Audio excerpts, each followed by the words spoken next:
estamos estudiando una serie que se llama Hablemos del Espíritu Santo. Hablar del Espíritu Santo es hablar de la persona de Dios que habita en todo creyente. Y el tema que vamos a estudiar, hermanos, el día de hoy se llama Condiciones para ser guiados por el Espíritu Santo. Condiciones para ser guiados por el Espíritu Santo.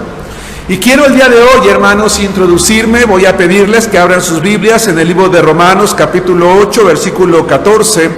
Y quiero introducirme, hermanos, en la predicación del día de hoy a través de 3 preguntas. Como ya se habrán dado cuenta a través del tiempo, me gusta plantear preguntas, hermanos, que nos hagan reflexionar, que nos hagan meditar, hermanos, en el contenido de la predicación.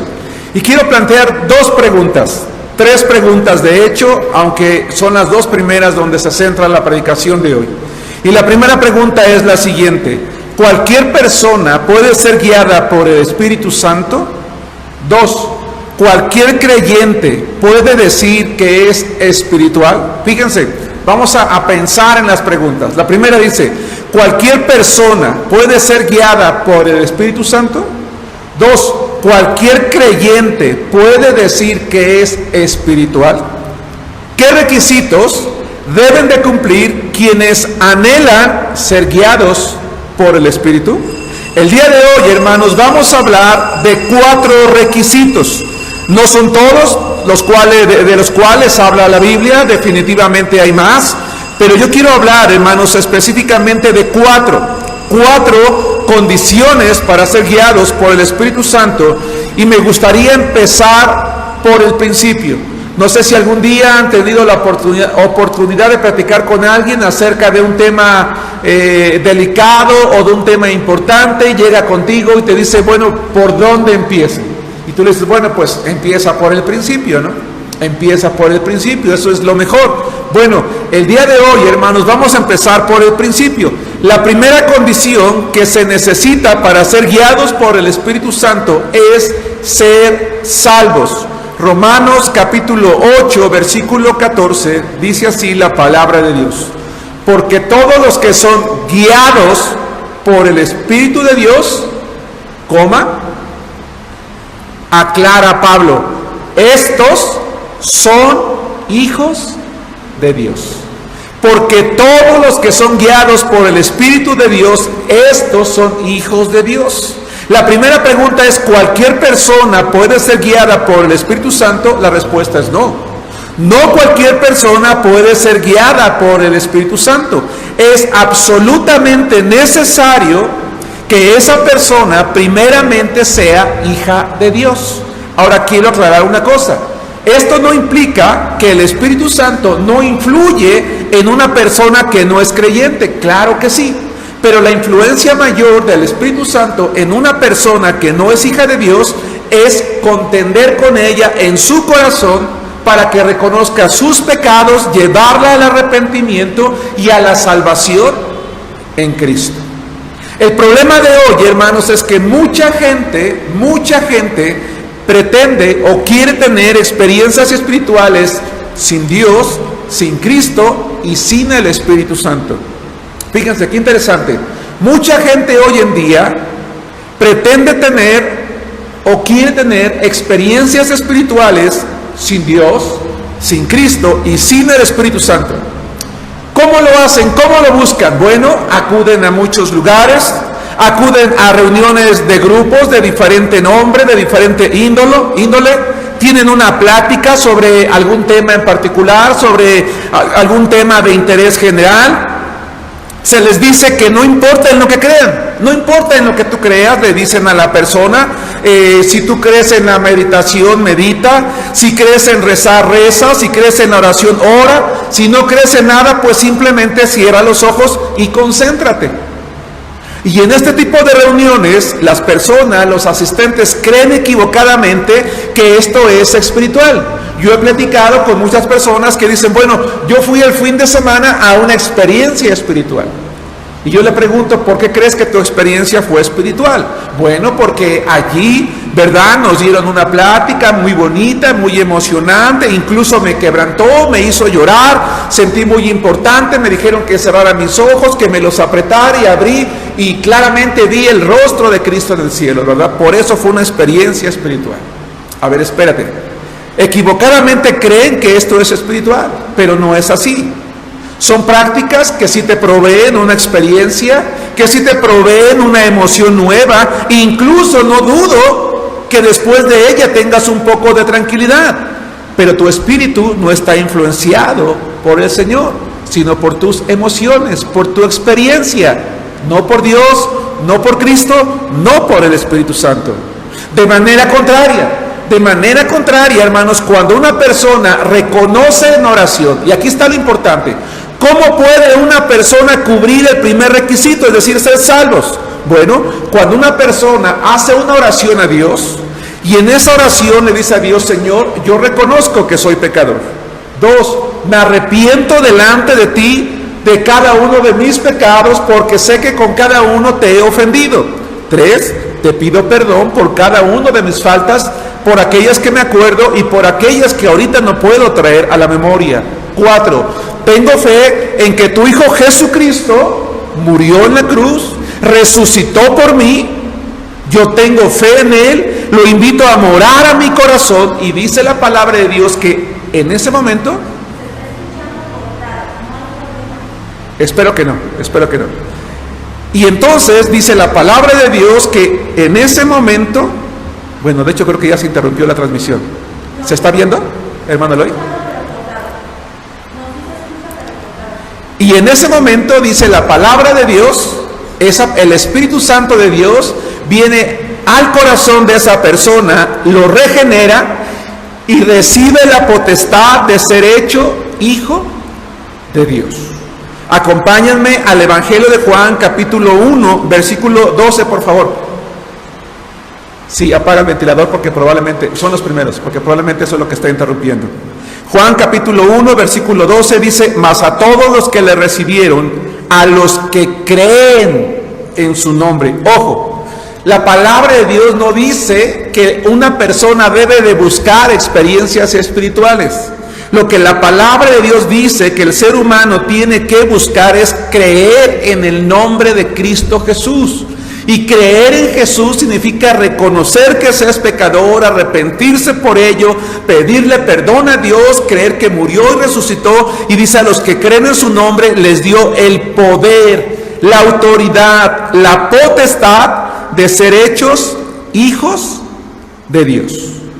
Hermanos, cuando la salvación es una realidad en la vida de un ser humano, desde el primer momento el Espíritu de Dios lleva a esa persona a clamar al Señor con el mismo deseo que un niño lo hace por su padre.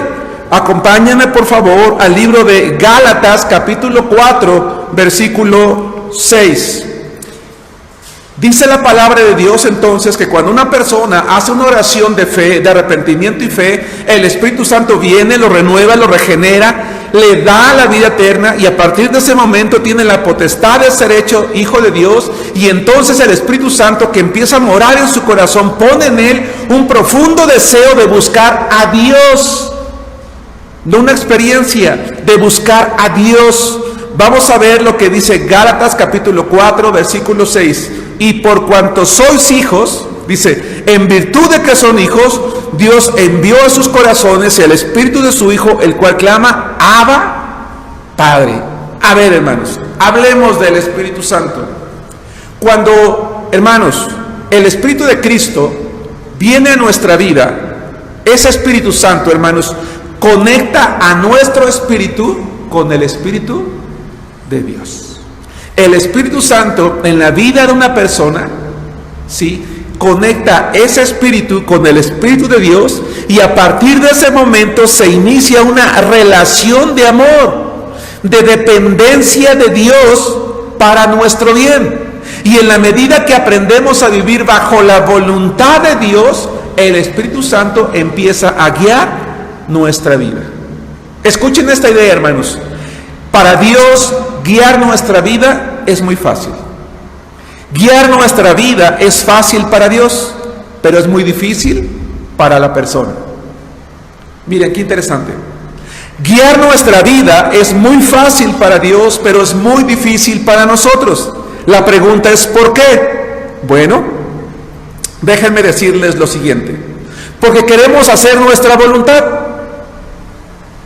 Algunos cristianos somos como niños berrinchudos y pataleamos cuando el Señor no nos deja disfrutar de los vicios de la vida. Queremos vivir, queremos probar en la carne, queremos probar en carne propia lo que hacen los demás. No le creemos a Dios el Padre Celestial que vivir en la carne nos hace daño hasta que vivimos las consecuencias de nuestras decisiones. Y quiero que pensemos, hermano, hermana, en un padre de familia.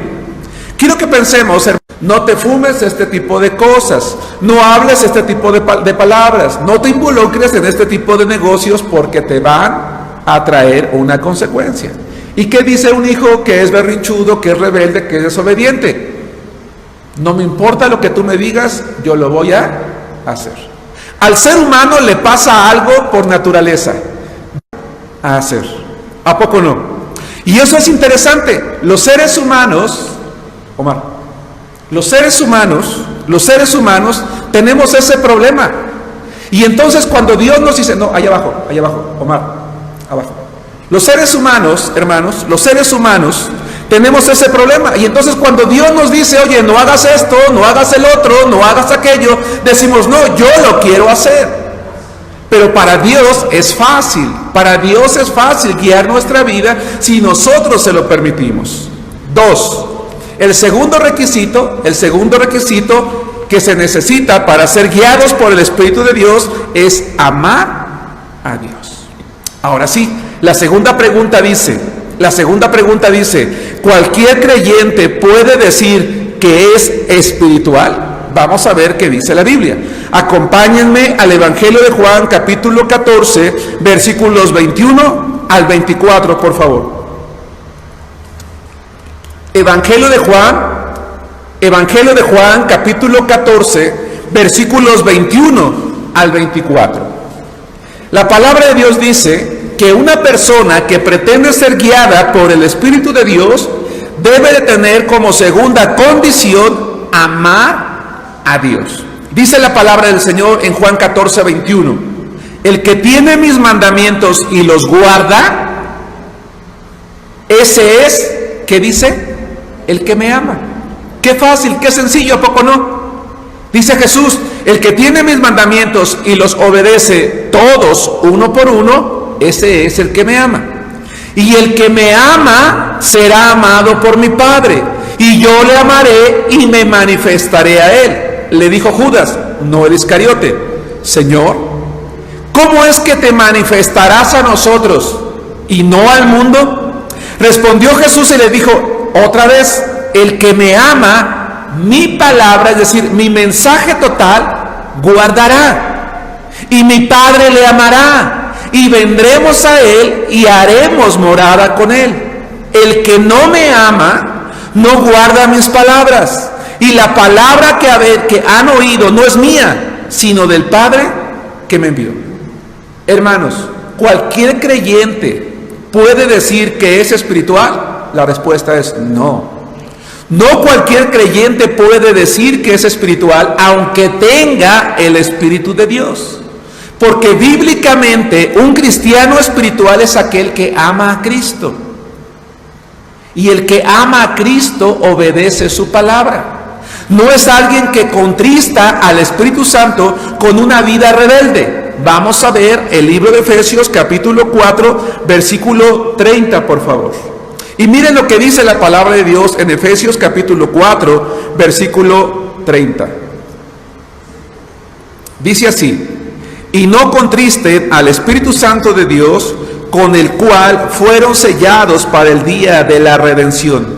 Quítense de ustedes toda amargura, enojo, ira, gritería y maledicencia y toda malicia.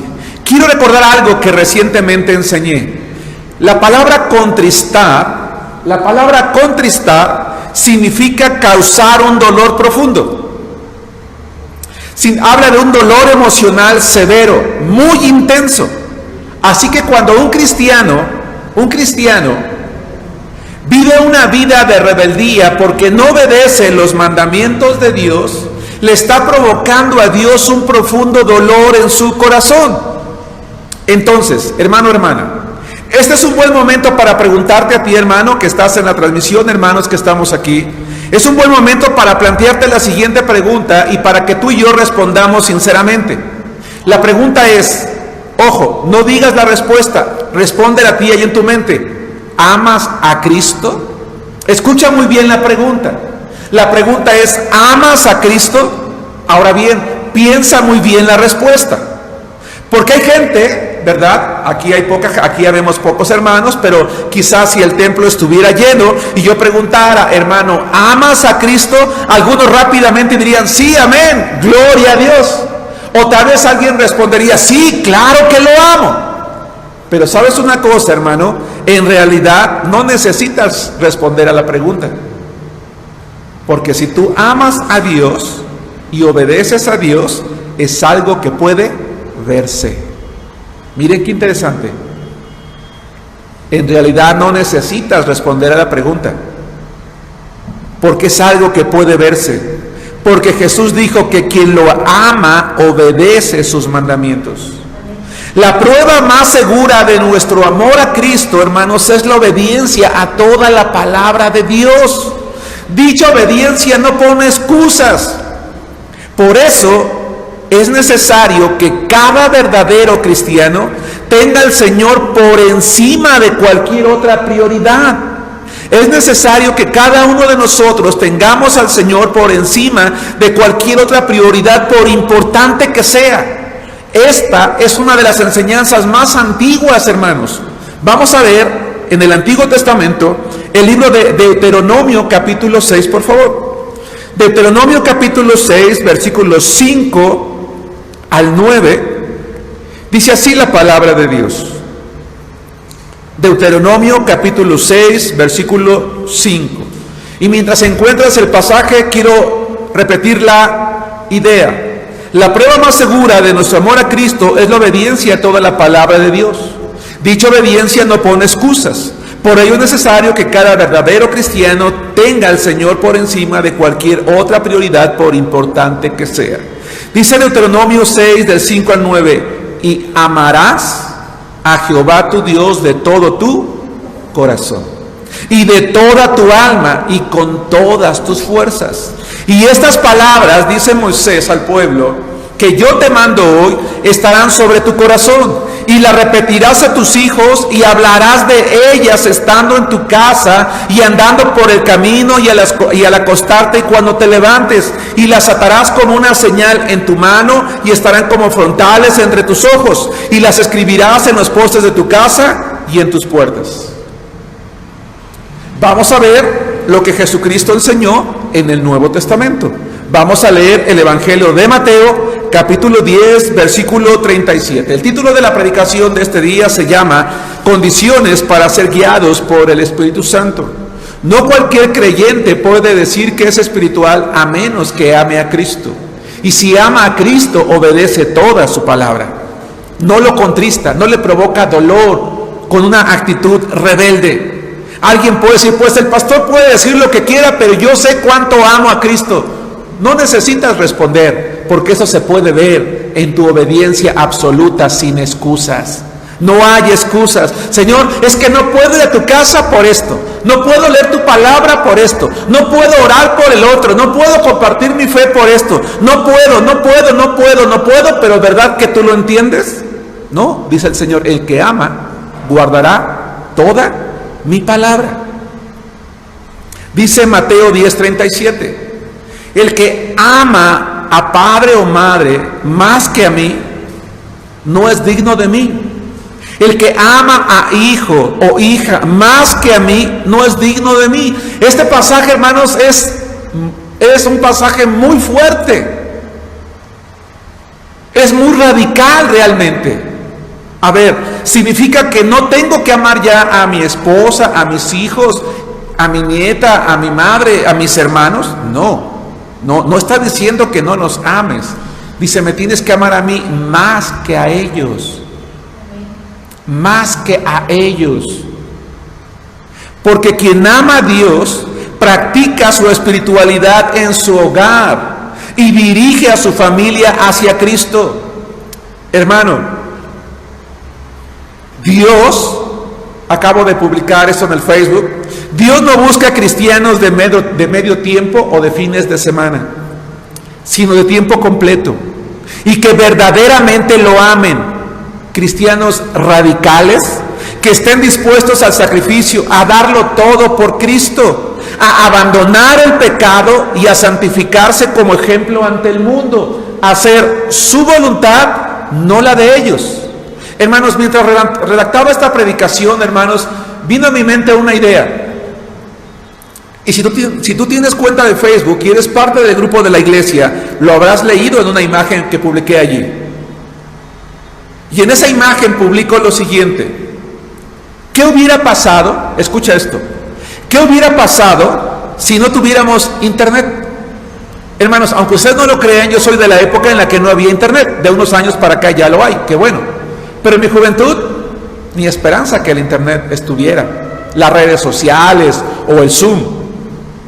¿Qué hubiera pasado, hermanos, si no tuviéramos el internet y las redes sociales para transmitir los servicios y la tecnología para las reuniones virtuales?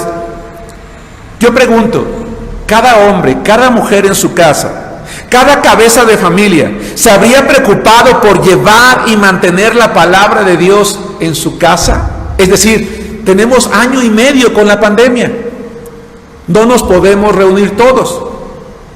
Tú como padre, tú como madre, te habías preocupado porque tus hijos todos los días estuvieran leyendo la Biblia, estuvieran orando y decirle: mira, no estamos yendo al templo, hijo, pero no está aquí el pastor para que nos predique, no podemos verlo, no puede venir, no podemos ir, no podemos reunirnos, pero a ver, siéntense, por aquí vamos a orar y aquí vamos a estudiar la Biblia. Y mientras esto dure, la palabra de Dios va a ser una realidad en nuestra vida. La pregunta es, ¿lo hubieras hecho? ¿Quieres que te diga una cosa, hermano? Los resultados dicen que no, que la gran mayoría no lo hubiera hecho. ¿Por qué? ¿En qué baso mi respuesta? Porque en todas las iglesias del mundo, hay miembros que nunca se han conectado a una sola transmisión en sus iglesias. Hay otros que usaron la pandemia como la excusa perfecta para abandonar sus iglesias, para abandonar sus ministerios. Hay otros que creen que si prenden su teléfono, su tableta, su iPad, su computadora y le suben un poquito mientras hacen su quehacer, mientras limpian o mientras siguen acostaditos allí en su cama y escuchan un poquito la predicación, están cumpliendo con Dios. Hermanos, esto no es ser espiritual. Yo pregunto, ¿es esto amar a Dios? ¿Es esto darle a Dios el primer lugar? ¿Es esto ser un creyente espiritual? La respuesta es no. La pregunta es, ¿qué esperaba Dios de nosotros? Y la respuesta la da Deuteronomio. Deuteronomio dice que Dios esperaba que lo amáramos con todo nuestro corazón, que habláramos de la palabra con nuestros hijos cuando estábamos en el camino, cuando nos acostáramos, cuando nos levantáramos, ¿verdad? Que no está pidiendo que la escribamos en nuestra mano y en nuestra frente, sino que la tengamos presente en nuestras obras y en nuestros pensamientos. Eso es lo que significa, que en todo momento, ¿verdad?, en mi familia se puede estar hablando de Dios. Entonces, ¿puede cualquier cristiano decir yo soy espiritual? No, a menos que ame a Dios y obedezca su palabra. Quien ama a Dios practica su espiritualidad en su vida privada, en su hogar, y dirige a su familia a Cristo. Por el otro lado, tengo que reconocer que afortunadamente, hermanos, hay muchos hermanos, y gracias a Dios por ellos, hay muchos hermanos que no solamente se sientan a escuchar, sino que estudian la palabra en las transmisiones. Algunos ya han podido venir de manera presencial. Yo sé que sí hay hermanos que se están sentando con sus hijos a mantenerlos en la fe en Jesucristo, pero son los menos. Jesús dijo: el que me ama, mi Padre le amará. Ese tipo de hermanos que no se conectan, que no vienen, que no asisten, que no guían a su familia, le dicen a sus hijos: hijos, pero no se preocupen, Dios nos ama. Yo no digo que no, porque Dios nos ama a todos. Pero Jesús dice: el que me obedece, el que me ama, obedece mi palabra, y a ese es al que ama mi Padre. Entonces la pregunta es: ¿no estaré engañando a mi familia diciéndoles que Dios nos ama tanto cuando ni siquiera lo estamos tomando en cuenta en nuestra vida? Eso es algo muy preocupante. ¿Sí me explico? Porque hay muchos jovencitos, hay muchas señoritas, hay muchos hermanos, pero no se preocupen, Dios nos ama, pero Dios nos ama. A ver, Jesús dice que al que Dios ama es al que obedece la palabra. Así que ese tipo de creyentes fieles son especiales para Dios. Aclaro de nuevo, no estoy diciendo que Dios no ame, yo no estoy diciendo eso. Lo que estoy diciendo es que Jesús dijo que quien lo ama y obedece es a quien ama el Padre. Y por lo menos puedo asegurar que son cristianos especiales para Dios. Hablemos del Espíritu Santo. El Espíritu pone condiciones para guiarlo. La primera, que seamos personas salvas. La segunda, que los amemos. La tercera, que seamos sabios, ser sabio. Vamos al libro de Efesios, a la epístola de Pablo a los Efesios, capítulos 5, versículos 15 y 16. Gracias a Dios, hace rato se estaba deteniendo un poquito la transmisión, creo que ya se mejoró un poco, ¿verdad? No sé si por la lluvia el internet estuvo inestable, es el problema de la lluvia a veces, ¿verdad? Pero qué bueno que los hermanos siguen conectados. Efesios 5, 15 y 16. Miren pues, dice Pablo, con diligencia cómo andéis, mira cómo vives, dice Pablo. No como necios, sino como sabios, aprovechando bien el tiempo, porque los días son malos. Hermanos, una persona guiada por el Espíritu Santo, ¿qué es una persona sabia? Déjenme regresar un poquito. Investigué qué significa en griego la palabra sabio que Pablo utiliza allí. Y la palabra griega sabio es una palabra que describe no solamente una persona inteligente, sino una persona que tiene un plan, ¿no? Por ejemplo, imagínate que pensemos por ejemplo en los jóvenes, están pensando si regresan o no a la escuela, ¿no? Y les van a dar la oportunidad de decidir. Tú vas a decidir si quieres ir a clases presenciales o si te quieres quedar en tu casa. Tienes que armar un plan, tienes que tener un plan. ¿Cuál plan? ¿Cómo te vas a transportar? ¿Qué cuidados vas a tener en el camino? ¿Qué cosas no tienes que hacer con tus amigos ahora en la escuela? Como por ejemplo el irse de pinta, el irse al antro, el hacer tantas cosas, porque los contagios entre los jóvenes por eso están subiendo tanto. Como padres tenemos que armar un plan. ¿Qué vamos a hacer con nuestros hijos si se van a seguir quedando en casa? ¿Dónde los vamos a conectar? ¿Cómo vamos a supervisar que estén aprendiendo, que estén haciendo su trabajo? Una persona sabia tiene un plan, sabe qué hacer. Una persona guiada por el Espíritu Santo necesita tener un plan. Debe de saber cómo, en la medida de lo posible, se guiará y protegerá a su familia, a sí mismo y a su familia ante la creciente maldad del mundo. Porque dice Pablo, los días son malos. Cuando Pablo escribió la epístola a los Efesios en el primer siglo, ya pasaron casi 2000 años. Y en aquel tiempo Pablo decía, wow, los tiempos son malos, hay mucha maldad, hay mucho pecado. Y yo pregunto, ¿cómo estamos 1900 años después, hermanos? ¿Igual, mejor o peor? No quiero ser pesimista, pero honestamente creo que en muchas cosas estamos peor. En la época de Pablo los días ya eran malos, pero ahora, en mi opinión, están peores. Por ejemplo, la pornografía está al alcance de un clic en el teléfono.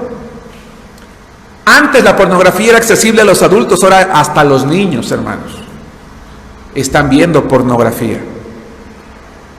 Está al alcance de un clic del teléfono, de la tableta, de la computadora. Los robos.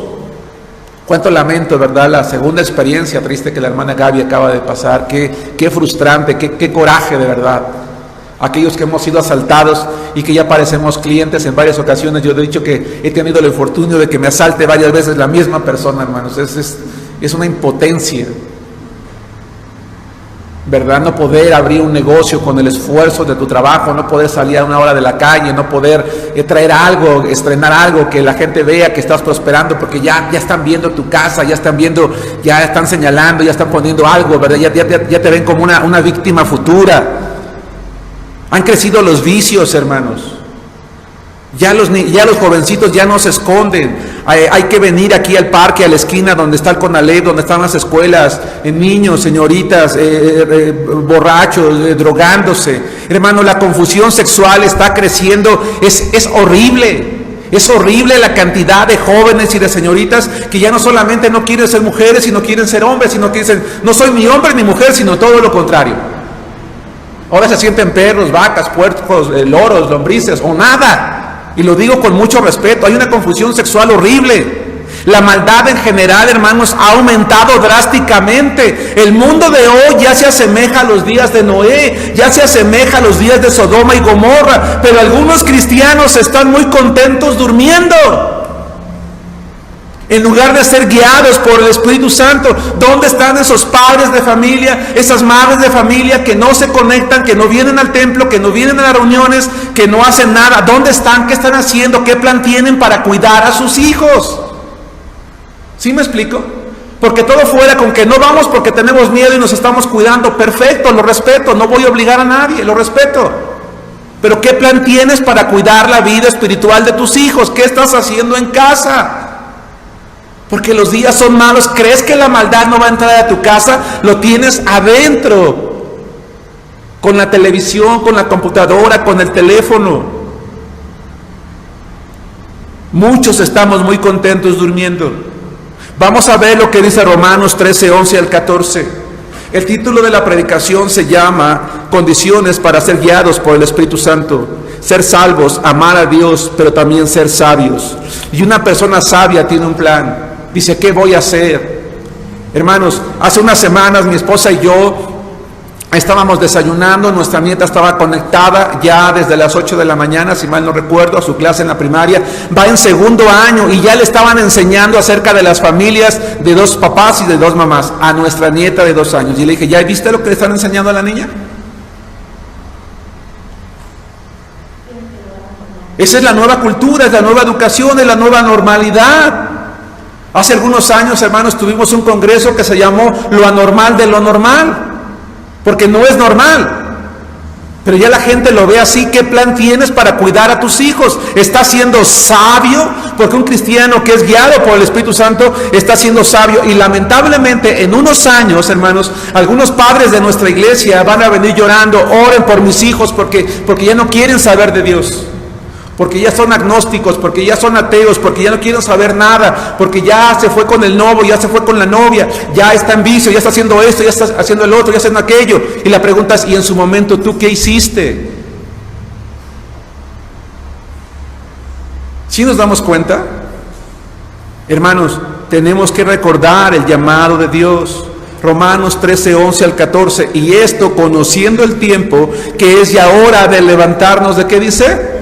Del sueño, porque ahora está más cerca de nosotros nuestra salvación que cuando creímos. Hermanos, el Señor viene, la noche está avanzada y se acerca el día. Desechemos pues las obras de las tinieblas y vistámonos las armas de la luz. Andemos como de día, honestamente, no en glotonerías y borracheras, no en lujurias y lascivias, no en contiendas y envidias, sino vístanse del Señor Jesucristo y no provean voluntariamente para los deseos de la carne. Porque en griego esa palabra no proveas habla de que tú voluntariamente te coloques donde está el pecado. Hermano, despierta.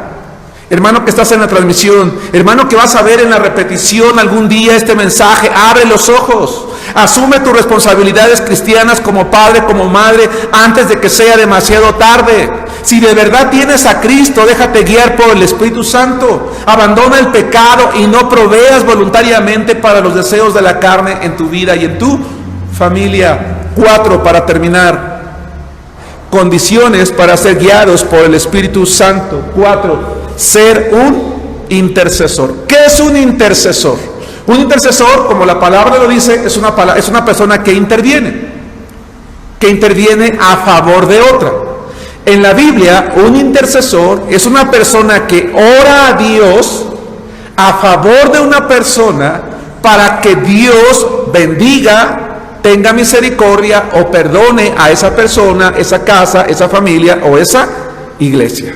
En la Biblia hay ejemplos de intercesores, claro que sí. Moisés es el más grande en toda la historia. Pero también está Abraham, también está Samuel, también está Daniel. Por ejemplo, gracias a Moisés, Dios no destruyó al pueblo de Israel, porque Dios quería destruir al pueblo cuando acumuló ya tanta rebeldía y maldad. Y si Moisés no hubiera intercedido, Dios habría acabado con su pueblo, pero Dios escuchó a Moisés y terminó perdonando. Es decir, el mundo, la iglesia y las familias de hoy necesitamos intercesores. El problema del pueblo de Israel es que sí tuvo a Moisés, sí tuvo a Abraham, sí tuvo a Samuel y sí tuvo a Daniel, pero no hubieron en todas las épocas hombres intercesores. Y en la época de Ezequiel, Dios le dice al pueblo: la disciplina y el castigo sobre ustedes es inminente, los voy a castigar por sus pecados. Pero dice Dios: antes de traer mi juicio, voy a buscar a ver si alguien está intercediendo a favor del pueblo para no hacerlo. ¿Y qué creen que pasó, hermanos? Vayan conmigo a Ezequiel capítulo 22, versículo 20, y Colosenses capítulo 4, versículo 12. Dios había tenido mucha paciencia con el pueblo de Israel. Ezequiel 22, 30. Dios había tenido mucha paciencia con su pueblo. El juicio, la disciplina era inminente. Pero dice Dios: antes de disciplinarlos, voy a ver si hay alguien que interceda a favor de ellos. Lo voy a buscar. ¿Y qué creen, hermanos? Ezequiel capítulo 22, versículo 30 nos da la respuesta. Y busqué entre ellos hombre que hiciese vallado, es decir, que se interpusiera, y que se pusiese en la brecha delante de mí a favor de la tierra, para que yo no la destruyese. ¿Y qué dice Dios? Hermanos, ¿como cuántos habitantes tenía el pueblo de Israel? Un estimado así, como dicen, atínale al precio, ¿no? Dice la hermana Raquel, 2 millones. Sí, probablemente más de 2 millones. ¿Cómo era posible que entre más de 2 millones de habitantes del pueblo, a nadie le interesaba orar ante Dios por su pueblo? El mundo, la iglesia y las familias de hoy necesitan intercesores. Pero ¿cómo es posible que hay familias en las cuales ni un solo miembro ora por esa familia? Pero dicen, Dios nos ama. No, Dios está con nosotros. ¿Y cómo sabes si Dios ya va a traer disciplina sobre tu familia y está buscando un intercesor y no lo haya? ¿Cómo sabemos si Dios no quiere traer disciplina sobre la iglesia de Arenal y está buscando intercesores? Hermanos, lo vaya. Dice Colosenses capítulo 4, versículo 12. Colosenses capítulo 4, versículo 12, nos habla de un hombre, hermanos, especial que amaba mucho a su iglesia y se convirtió en un fiel intercesor por ella. Que tuviéramos más Epafras en la iglesia de Arenal y que más hombres nos convirtiéramos, hermanos, en hombres como él, es decir, en intercesores. Dice la palabra en Colosenses 4:12, los saluda Epafras, el cual es uno de ustedes, siervo de Cristo, siempre rogando encarecidamente por ustedes en sus oraciones para que estén firmes, perfectos y completos en todo lo que Dios quiere. Repito por tercera vez, el mundo, la iglesia y las familias de hoy, hermanos, necesitan intercesores. Ahora, la oración de intercesión, hermanos, requiere algo. Requiere que el creyente que pretende ser intercesor esté dispuesto al desgaste físico y mental, como lo hacía Epafras. Porque cuando dice encarecidamente, da la idea de que lo hacía hasta quedar fatigado, cansado, agotado. Porque a lo mejor tú dices, bueno, sí oramos, ¿verdad? Sí oramos en la noche. Señor, gracias por este día en el nombre de Cristo Jesús, amén. Eso está bien, eso está bien. Pero por cada miembro, por cada petición, porque Dios tenga misericordia, porque Dios cuida a tus hijos, porque Dios les perdona sus pecados, porque Dios bendiga a tu familia, por tu iglesia, porque al final de cuentas la iglesia es parte de la familia, es mucho más grande que la propia familia. Se requiere estar dispuestos al desgaste físico y mental como lo hacía Epafras, porque se sufre por aquello que nos está apartando de Dios, por aquellos que se están apartando de Dios. Epafras deseaba que cada miembro de su iglesia cubriera 3 requisitos en su vida, dice Colosenses. 1, que se mantuvieran firmes. ¿Qué significa eso, hermanos? Que no perdieran su entusiasmo, que no perdieran la fe. Les voy a leer Romanos 1:8, no lo busquen, escúchenlo. Primeramente doy gracias a mi Dios mediante Jesucristo con respecto a todos ustedes, que su fe se divulga en todo el mundo. Hermanos, es mi oración que algún día la fe de tu familia, de mi familia y de la iglesia se divulgue en todo el mundo. No es la primera vez que lo digo. Que algún día en todas las iglesias bautistas que nos conocen digan: oye, tú eres de la iglesia en Arenal. No me digas. Oye, hemos escuchado mucho de esa iglesia. Dios ha hecho muchas cosas en esa iglesia. Sabemos que es una iglesia fiel, que trabaja, que está firme, que se mantiene en todo mundo, a todos lugares a donde vamos. No hay alguien que no haga una referencia a la iglesia en Arenal, porque sabemos de su fe. 2, Epafras quería que cada miembro de su iglesia fuera perfecto, es decir, que fuera maduro. Dice Efesios 4:13, escúchenlo: hasta que todos lleguemos a la unidad de la fe y del conocimiento del Hijo de Dios, a un varón perfecto, maduro, obediente, a la medida de la estatura de la plenitud de Cristo. Es decir, que algún día la iglesia, en lugar de estar formada por niños espirituales, esté formada por gente espiritual. Y 3, Epafras quería que estuvieran completos, es decir, satisfechos en Dios, que no tuvieran necesidades nada más. Pues sí tengo a Cristo, pero como que me falta algo, como que necesito esas experiencias espirituales que yo tenía antes cuando abría mis ojos y veía a Cristo, ¿verdad? Y cuando yo soñaba y hacía. No, porque vean lo que dice Colosenses 2:10: y ustedes están completos en Él, que es la cabeza de todo principado y potestad. Una persona que tiene a Cristo está satisfecha, está plena, no le falta nada. Hermano, ¿cuánto tiempo dedicas a la oración? Conclusión: si algún día has buscado empleo, hermano, en el periódico, dice algo así: se busca persona para tal puesto, requisitos 1, 2, 3, 4, 5, y hasta abajo dice: imposible presentarse si no cumple con estos requisitos. Es decir, si no los tienes, no vengas, punto. Con Dios no es así. Si nosotros no cumplimos estos 4 requisitos, dice Dios: ven, y yo puedo empezar a guiar tu vida en la medida en la que tú empieces a amarme, a ser sabio, si nos damos cuenta, a ser un intercesor. Y con mi ayuda y con la de mi espíritu, tú vas a poder cumplir cada uno de los requisitos. Hermano, hermana, mantente fiel si ya eres una mujer o un hombre que los cumple. Mantente fiel, sigue adelante.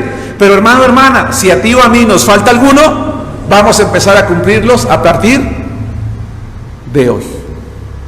Hermanos, que Dios los bendiga.